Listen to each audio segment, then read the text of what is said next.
Hello everyone, welcome back to the channel. Today, we are going to understand a very important and practical concept in Java. Packages, folder structure, access modifiers, and how to access a protected member from a subclass in a different package.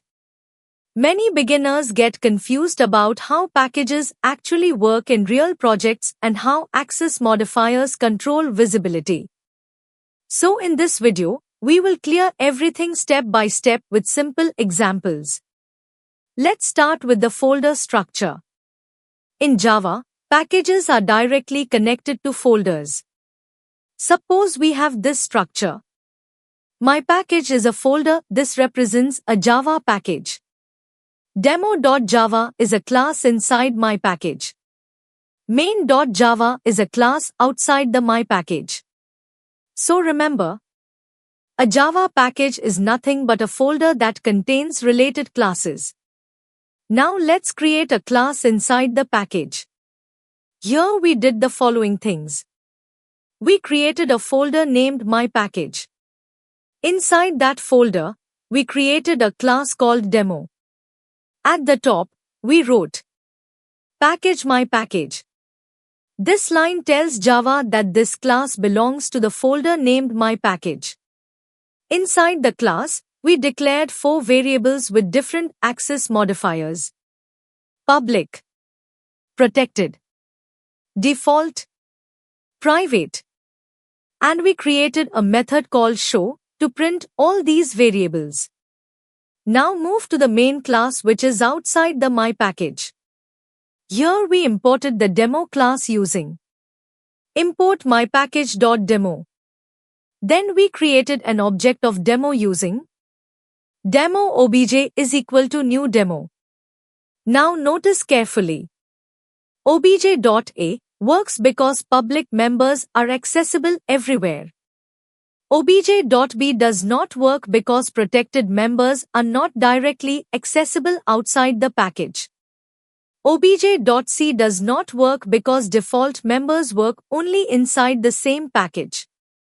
Obj.d can never be accessed because it is private.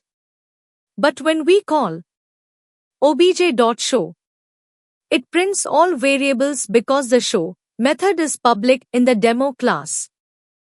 Now comes a very important interview concept: accessing protected member from subclass in different package. First of all, understand the folder structure. Here we have 2 packages. Package 1. Package 2.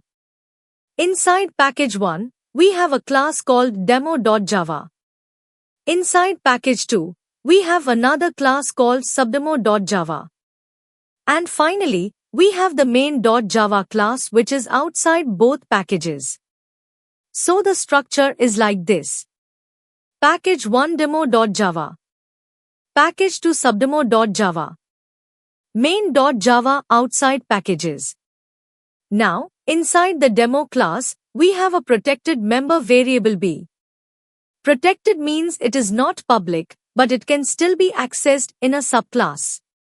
Next, in package 2, inside the subdemo class, we import the demo class from package 1. Import package1.demo. After that, the subdemo class inherits the demo class using extends demo.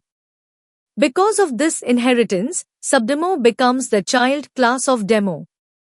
Now according to Java rules, a subclass can access all public and protected members of its parent class, even if it is in a different package. So in subdemo class, we can easily access the protected variable b. That's why inside subdemo we can write system.out.println b. And it works perfectly. Finally, when we create an object of subdemo from the main class and call the display method, it easily prints the value of b, which is 20.